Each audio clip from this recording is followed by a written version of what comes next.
Vous êtes-vous déjà demandé si votre chat vous aimait vraiment? Imaginez la scène, vous entrez dans la pièce et lui, au lieu de courir pour vous saluer, se cache simplement. Étrange, non? Que diriez-vous de ce moment où vous essayez de plaisanter, mais il vous ignore comme si vous étiez un fantôme? C'est comme s'il disait « Je ne suis pas d'humeur ». La vérité est que nos félins sont des êtres complexes et que leurs signes peuvent être subtils mais révélateurs. Que feriez-vous si vous remarquiez qu'il ne se détend pas lorsqu'il est près de vous?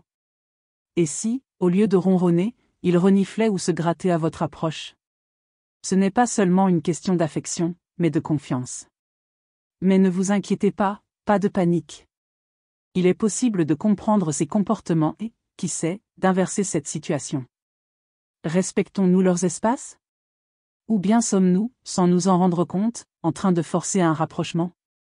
Chaque mouvement, chaque regard, chaque murmure de mécontentement peut être un indice de ce que ressent réellement votre chat. Restez avec moi, car ces signes sont plus importants que vous ne le pensez. Comportement d'évitement. Parfois, je me surprends à penser à la complexité des créatures félines. Un jour, j'ai remarqué que mon chat Simba évitait ma présence. Il se cachait sous le canapé chaque fois que j'entrais dans la pièce. C'est à ce moment-là que j'ai commencé à enquêter sur ses comportements d'évitement. Pour beaucoup, cela peut ressembler à un simple problème de personnalité, mais en réalité, il s'agit de signes évidents d'inconfort et d'anxiété. Je me demandais si je faisais quelque chose qui rendait les choses ainsi. Il est curieux de voir à quel point le simple fait de se cacher peut en révéler autant sur l'état émotionnel d'un animal. Lorsqu'un chat évite son propriétaire, il essaie souvent de communiquer son inconfort. Cela m'a fait réfléchir sur l'importance de créer un environnement sûr pour Simba, où il puisse se sentir à l'aise. J'ai commencé à prêter plus d'attention aux petits détails, comme la façon dont il réagissait aux sons forts ou aux visiteurs inattendus. Comprendre ces signaux est crucial pour la relation entre un chat et son propriétaire. Si je ne fais pas attention à ces indications, je cours le risque d'aggraver la situation. Après tout, ce qui peut sembler n'être qu'une phase, pourrait être le signe que votre chat se sent menacé ou anxieux. J'ai donc commencé à respecter davantage son espace, le laissant s'approcher à son rythme. L'interaction ne doit pas être forcée.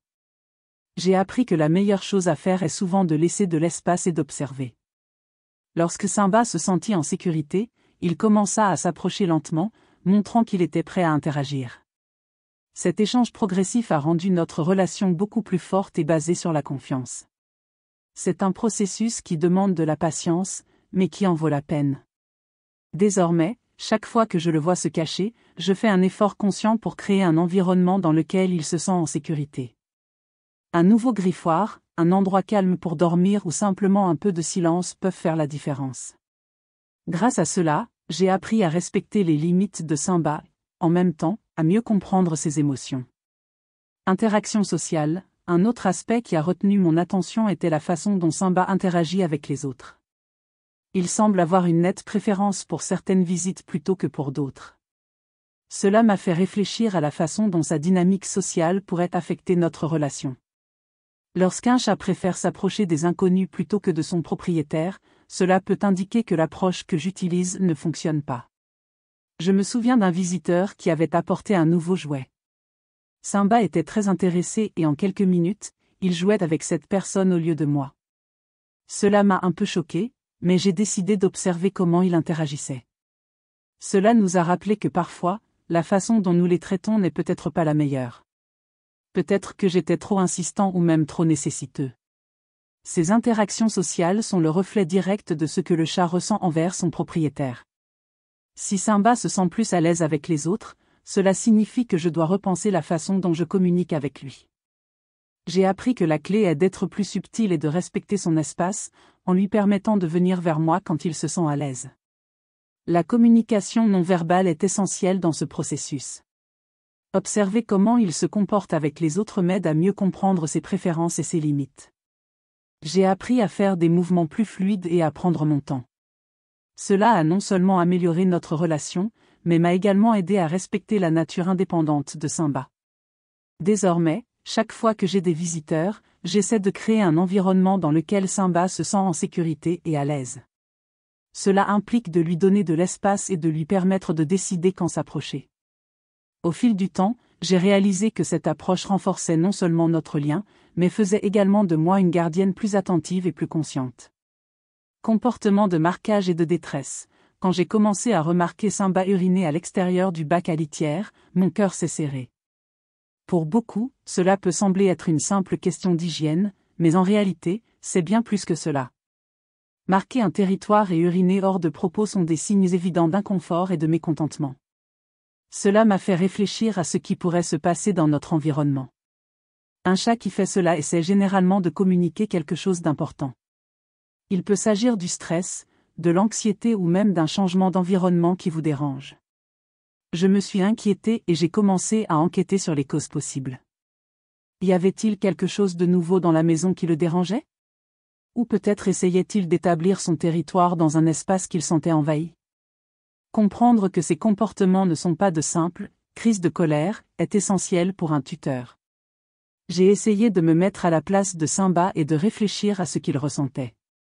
Si j'étais dans un environnement qui ne m'offrait pas de sécurité, j'essaierais aussi de fixer des limites d'une manière ou d'une autre.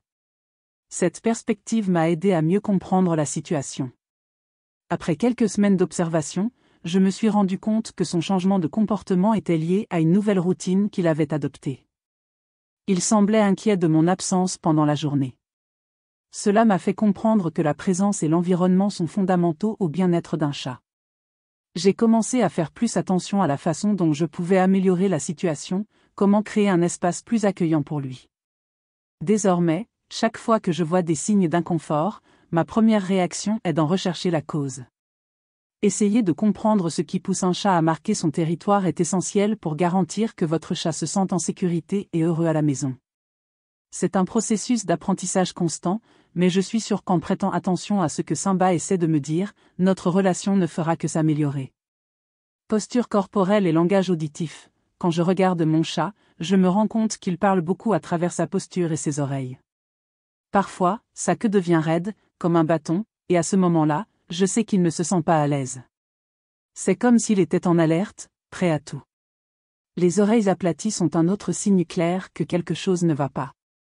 J'ai appris que cette position indique qu'il peut se sentir menacé ou en colère. Dans ces moments-là, je préfère laisser de l'espace, car forcer l'interaction ne peut qu'aggraver la situation.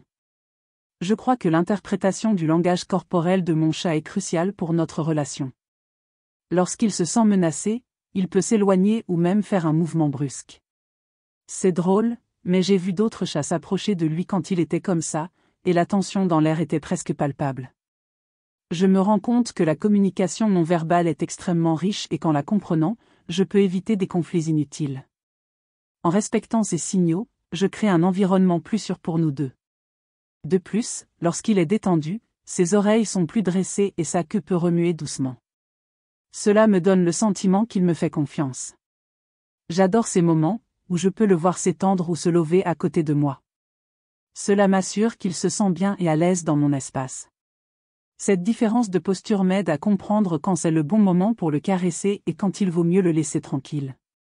Au fil du temps, j'ai appris à observer le contexte dans lequel apparaissent ces postures. Parfois, un bruit fort peut l'alerter et je comprends que je dois être plus gentil avec lui. En remarquant les signes, je peux intervenir avant qu'il ne devienne encore plus stressé. Cela m'a fait comprendre que le respect mutuel est la clé d'une coexistence harmonieuse. C'est une expérience d'apprentissage quotidienne, mais cela en vaut la peine. Bref, la posture corporelle et le langage auditif de mon chat m'en apprennent beaucoup sur ses ressentis. Je m'efforce d'être un gardien attentif, toujours attentif à ses signes. Cela m'aide non seulement à mieux comprendre ce qu'il ressent, mais cela renforce également notre lien. Après tout, ce que je souhaite le plus, c'est qu'il se sente en sécurité et aimé dans notre maison. Signe de désintérêt et de résistance au toucher, c'est drôle comme mon chat peut m'ignorer complètement à certains moments. Parfois, quand j'essaie de le jouer ou de le caresser, il se retourne et s'éloigne. Cette résistance au toucher est un signe clair qu'il n'est pas intéressé à ce moment-là. Et j'ai appris à l'accepter. Cela ne sert à rien d'insister, car forcer l'interaction ne fera qu'augmenter sa méfiance à mon égard. Quand je remarque qu'il ignore mes appels, j'essaie de comprendre ce qui pourrait se passer. Est-il fatigué? Ou peut-être vous sentez-vous menacé? Ces moments de désintérêt sont pour moi l'occasion de réfléchir à la manière dont je peux l'aborder avec plus de respect. Je crois que chaque chat a sa propre façon de gérer les interactions humaines, et la mienne est très particulière. Respecter son espace est essentiel pour qu'il se sente en sécurité. Je remarque que lorsque je le laisse tranquille, il revient souvent vers moi lorsqu'il se sent plus à l'aise. C'est comme s'il me disait « Je suis prêt maintenant ». Ces rencontres sont bien plus enrichissantes que le contact forcé. Sa façon de s'approcher, la queue relevée et le regard calme, montrent qu'il me fait confiance.